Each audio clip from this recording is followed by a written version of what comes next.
नमस्कार, आप देख रहे हैं हमारा भारत। मैं हूं सुशील बहुगुणा। सबसे पहले खबर उत्तर प्रदेश से। उत्तर प्रदेश के संभल में आज भारी तनाव है। दरअसल संभल की जामा मस्जिद में कोर्ट के आदेश पर सर्वे हो रहा था। सर्वे का आज दूसरा दिन था और इस दौरान हिंसा भड़क गई। जमकर पथराव और आगजनी हुई, गोलियां भी चली।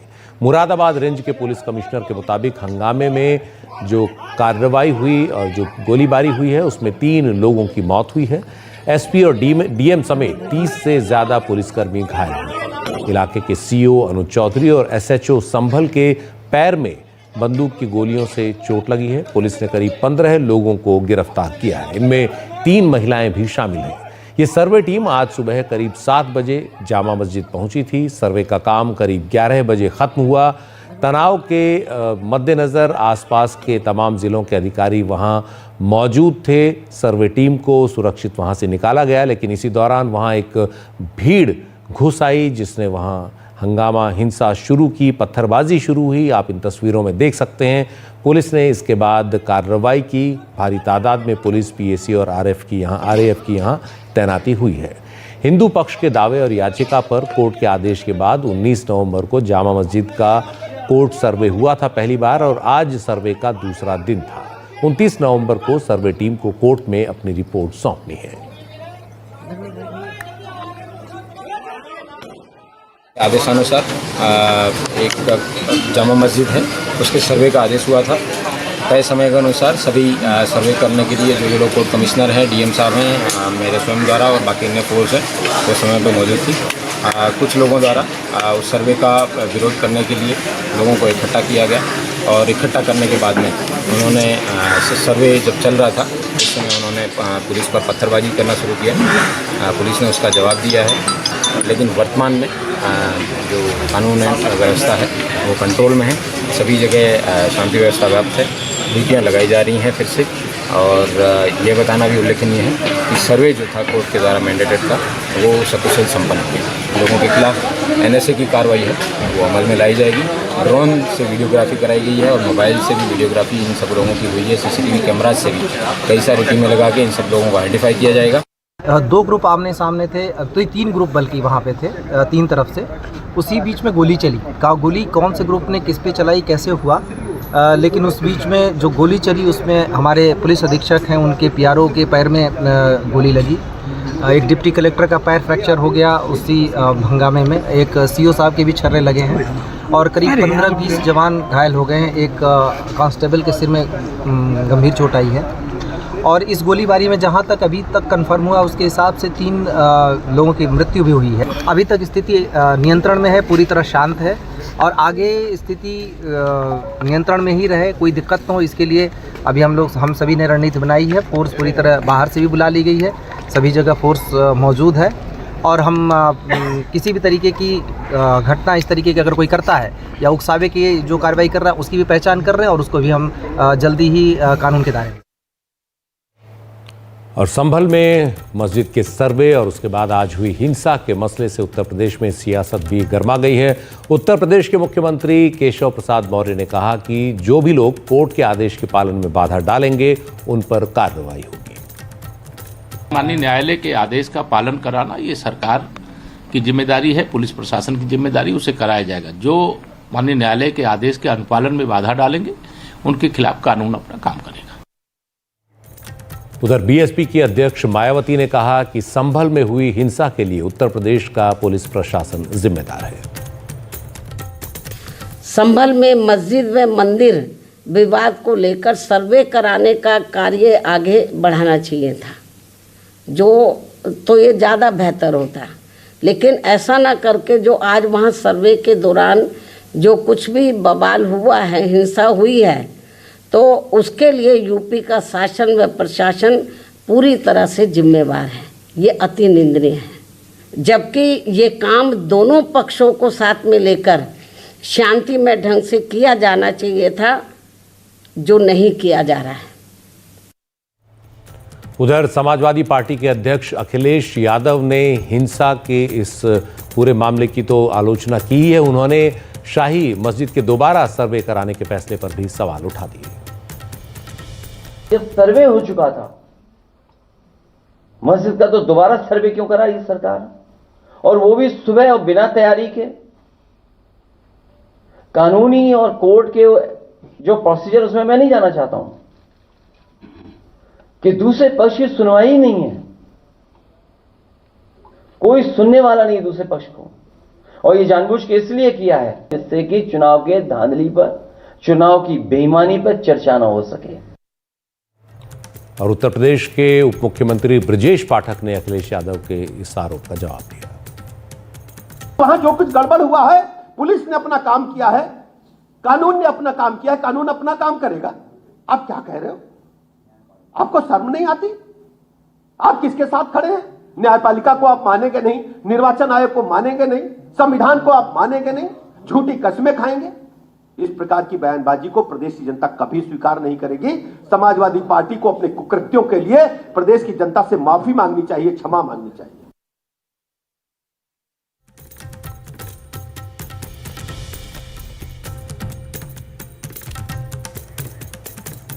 और संभल में जो आज हिंसा हुई, इस पर ज्यादा जानकारी के लिए संभल से हमारे सहयोगी शुभांग सिंह ठाकुर मौजूद हैं। शुभांग, इस वक्त वहां क्या स्थिति है? अंधेरा हो गया है और आज सुबह ये पूरा हंगामा, हिंसा शुरू कैसे हुआ?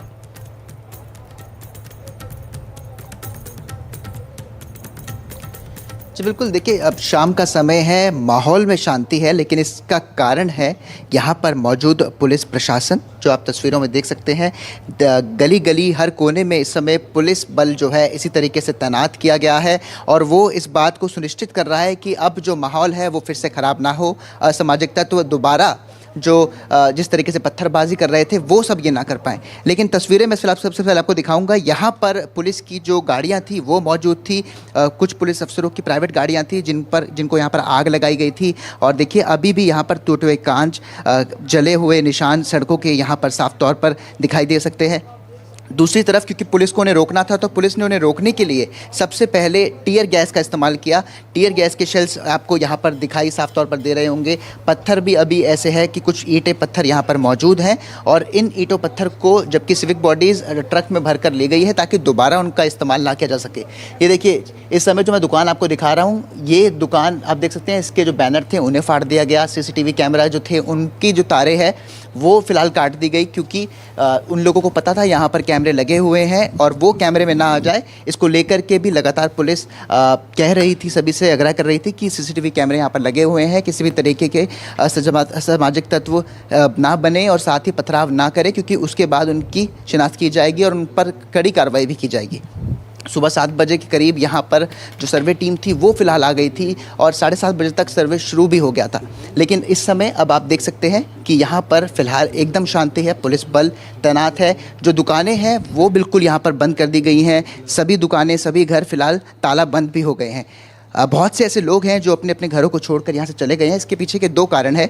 एक, पहला डर ये है कि फिर से उस तरीके की सिचुएशन ना खड़ी हो जाए जैसे सुबह देखी गई थी, और दूसरा क्योंकि जो लोग पत्थरबाजी कर रहे थे पुलिस उन्हें लगातार तलाश रही है, CCTV फुटेज देख रही है, तो उस कार्रवाई से वो बच जाए। तो ऐसे भी कुछ लोग थे जो यहाँ से घर अपने छोड़कर भाग गए। हम देख सकते हैं पूरे तरीके से ताला बंद कर दिया गया है। शाम का समय ज़रूर है, अंधेरा हो चुका है, लेकिन एकदम शांति इस पूरे मोहल्ले में आपको देखने को मिलेगी। जिस तरीके का वातावरण हमने सुबह के समय देखा वैसा अब यहाँ पर बिल्कुल भी आपको दिखाई नहीं देगा। जाहिर तौर पर जो पुलिस है वो भी लगातार यहाँ पर पेट्रोलिंग कर रही है। समय समय पर पुलिस बल हर गली में, हर जगह कहीं ना कहीं तैनात किए गए हैं, और लगातार जो पत्थर थे वो इस पूरी सड़क पर, जो आपको मैं इस समय दिखा रहा हूँ, इस पूरी सड़क पर पत्थर ही पत्थर थे, लोगों की चप्पलें थी, और उन्हें भी फ़िलहाल यहाँ पर आप साफ़ तौर पर देख सकते हैं कि जैसे जैसे पुलिस ने यहाँ पर जगह साफ़ की है, कोशिश लगातार यही है कि किसी भी तरीके से फिर से पत्थरबाजी ना हो, यहाँ का माहौल करने की कोशिश ना की जाए। लेकिन पुलिस ने भी इस मामले में 15 लोगों को हिरासत में लिया है। साथ ही साथ 3 ऐसे लोग भी थे जिनकी यहाँ पर मौत हो गई। हालांकि उनको पोस्टमार्टम के लिए उनकी बॉडीज़ को भेज दिया गया है, उसके बाद ही साफ हो पाएगा कि आखिर उनकी मौत का कारण क्या था। लेकिन आप देखिए जो आगे की हम आपको तस्वीर दिखाते हैं, यहाँ पर ऐसी गाड़ियाँ हैं जिनके शीशे तोड़े गए, क्योंकि पत्थरबाजी के दौरान जो गाड़ियाँ थी वो ऐसी भी गाड़ियाँ थी जिन पर इनके विंडशील्ड पर जोर से पत्थर फेंके गए। वो गाड़ियाँ भी फिलहाल आप यहाँ पर अभी देख सकते हैं। तो लगातार जो माहौल है वो फिलहाल इस तरीके का जिस सुबह था अब वैसा बिल्कुल भी नहीं है, एकदम शांति यहाँ पर है और पुलिस बल इस बात को सुनिश्चित कर रहा है कि यहाँ पर इसी तरीके से शांति बनी रहे। जी बहुत बहुत शुक्रिया शुभांग इस पूरी जानकारी देने के लिए। संभल में इस इलाके में तनाव बना हुआ है लेकिन सुरक्षा व्यवस्था भी उतनी ही चाक चौबंद कर दी गई है।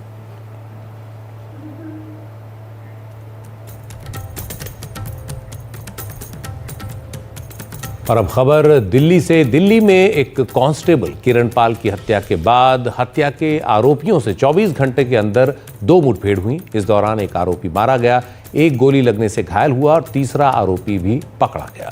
दरअसल इस कांस्टेबल की सरेआम ड्यूटी के दौरान हत्या से दिल्ली में एक बार फिर कानून व्यवस्था पर सवाल खड़े हुए हैं।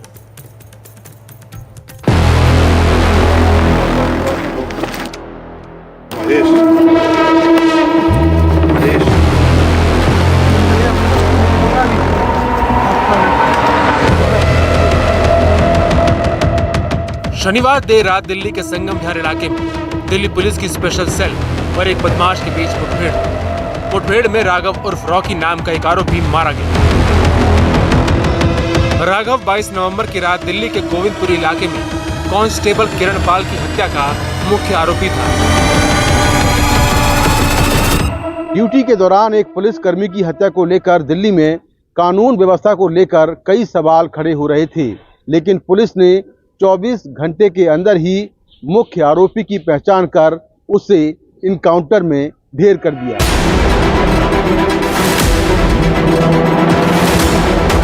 मुठभेड़ में राघव की मौत से कुछ घंटे पहले शनिवार दोपहर दक्षिण पूर्वी दिल्ली पुलिस और क्राइम ब्रांच ने मिलकर 2 बदमाशों दीपक और कृष को एक मुठभेड़ के बाद गिरफ्तार किया। दिल्ली के कालकाजी में हुई इस मुठभेड़ में आरोपी दीपक के पैर में गोली लगी। दीपक और कृष भी कांस्टेबल किरण पाल की हत्या में शामिल थे। कांस्टेबल हमारा किरण पाल जो गोविंदपुरी पुलिस स्टेशन से था, पेट्रोलिंग के दौरान 3 बदमाशों को जब रोका टोकी की उसने, तो दुर्भाग्यवश उसको जो चाकू लगा और चाकू जिस तरह से गोदा गया और उसका देहांत हुआ। सबसे पहले जीरो इन कर लिया गया कि वो 3 लड़कों में से कहाँ लड़के मिले। एक लड़का दीपक, उसको जब यहाँ आने के बाद सरेंडर करने के लिए कहा गया तो उसने सरेंडर करने की बजाय फायर खोल दिया टीम की तरफ। इन्हीं की एंट्री जहाँ से हो रही थी उसी तरफ उसने जिस तरह से फायर खोला और एसआई अमित ने उसके पैर पे गोली मारी और उसे काबू कर लिया पूरी टीम ने मिलकर। 28 साल के किरण पाल की हत्या 22 नवंबर की रात गोविंदपुरी इलाके में तब हुई जब वो गश्त पर थे। राघव, कृष और दीपक को संदिग्ध हालत में देखकर किरण पाल ने जब पूछताछ शुरू की तो तीनों ने उन्हें चाकुओं से गोद दिया, जिससे उनकी मौत हो गई। किरण पाल 2018 में दिल्ली पुलिस में भर्ती हुए थे। वो मूल रूप से बुलंदशहर के रहने वाले थे। उनके परिवार में विधवा मां और बड़े भाई हैं।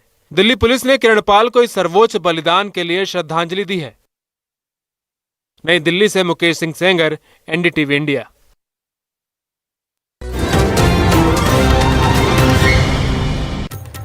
महाराष्ट्र में मुख्यमंत्री कौन बनेगा इसका फैसला होने में अभी एक दिन और बाकी है। कल ये बात सामने आ सकती है कि मुख्यमंत्री कौन होगा, देवेंद्र फडणवीस या एकनाथ शिंदे। इस बीच बीजेपी के एक नेता और पूर्व केंद्रीय मंत्री राव साहब दानवे ने महाराष्ट्र चुनाव नतीजों के बाद उद्धव ठाकरे और शरद पवार पर बड़ा बयान दिया है। उन्होंने एनडीटीवी से कहा कि उद्धव ठाकरे की पार्टी की यह हालत संजय राउत की सलाह सुनने की वजह से हुई है। साथ ही उन्होंने शरद पवार को भी अब सक्रिय राजनीति से दूर रहकर मार्गदर्शन करने की सलाह दी है।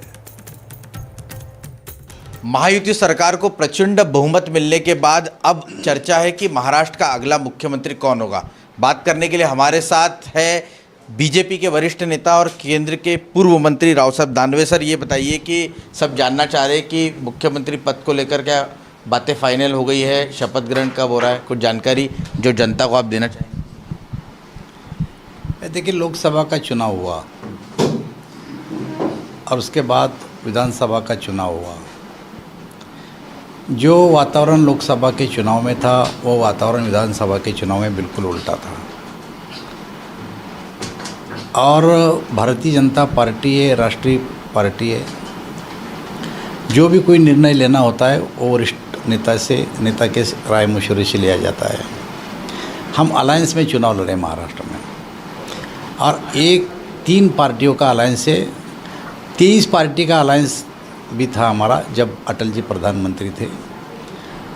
तो ये अलायंस का चुनाव था। अब भारतीय जनता पार्टी विधिमंडल पार्टी की मीटिंग बुलाएंगी, अपना जो नेता विधिमंडल नेता उसको चुनाव करेगी, वही प्रोसीजर राष्ट्रवादी करेगी, वही प्रोसीजर शिवसेना करेगी।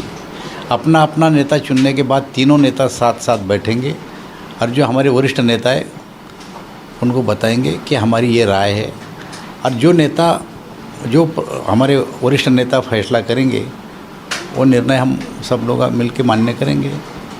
लेकिन जो चुनाव के नतीजे आने के बाद मुख्यमंत्री एकनाथ शिंदे ने कहा कि जिसके ज़्यादा विधायक उसका मुख्यमंत्री, ऐसा कुछ बात तय नहीं हुई है।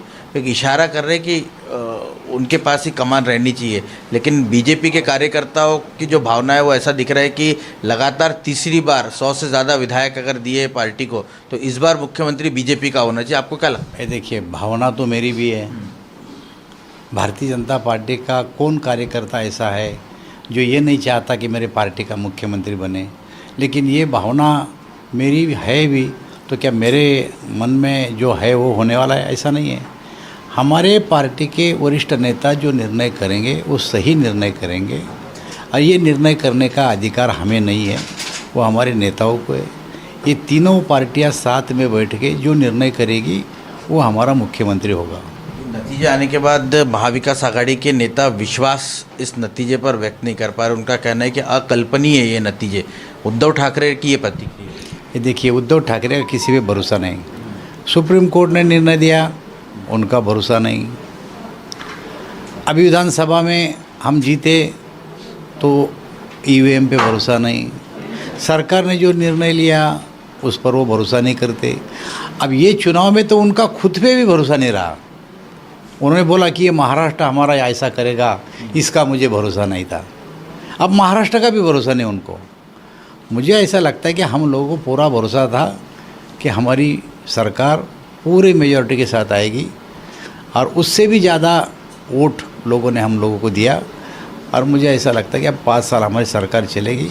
उद्धव ठाकरे का अपने आप पे भरोसा नहीं तो जनता पे क्या भरोसा करेंगे वो? तो इस इलेक्शन में महिलाओं का वोट ज़्यादा हुआ, और वो भारतीय जनता पार्टी और हमारे अलायंस के पार्टनर को ज़्यादा आया, इसलिए ये हमको ज़्यादा सीटें मिली, और हमें भरोसा था कि इतनी सीट मिलेगी। शुक्रिया हमसे बात करने के लिए। तो ये राव साहब दानवे थे जिन्होंने कहा कि मुख्यमंत्री पद का फैसला वरिष्ठ नेताओं के साथ होगा, शिवसेना के एकनाथ शिंदे और अजीत पवार से बातचीत करने के बाद होगा, क्योंकि ये जो चुनाव है वो गठबंधन के तौर पर लड़ा गया है, इसलिए जो घटक दल के नेता है उनसे सलाह लेने के बाद ही फैसला जो होगा। कैमरा पर्सन महेश के साथ रौनक कुकड़े, NDTV इंडिया के लिए।